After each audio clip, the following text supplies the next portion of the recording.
ડભોઈ તાલુકામાં MGVCLની ઘોર બેદરકારી સામે આવી છે. MGVCLના લાખો રૂપિયાના વીજ થાંભલા રસ્તા ઉપર ભંગાર હાલતમાં પડેલા જોવા મળી રહ્યા છે. ડભોઈ તાલુકામાં મધ્ય ગુજરાત વીજ કંપની લિમિટેડની ઘોર બેદરકારીનો પર્દાફાશ થયો છે.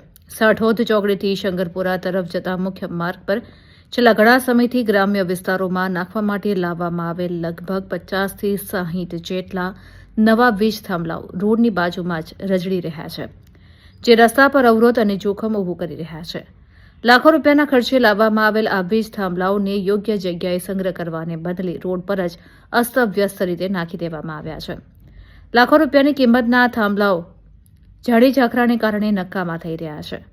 MGVCLની પ્રાથમિકતા શું? એક તરફ ગ્રામ્ય વિસ્તારોમાં વીજ થાંભલાઓ નમી જવા અથવા તો તૂટી જવાની ફરિયાદો સતત આવી રહી છે અને નવા થાંભલા નાખવાની જરૂરિયાત છે, તો બીજી તરફ MGVCLની બેદરકારીને કારણે નવા થાંભલાઓ રસ્તાઓ પર ધૂળ ખાઈ રહ્યા છે અને ભંગાર બની રહ્યા છે.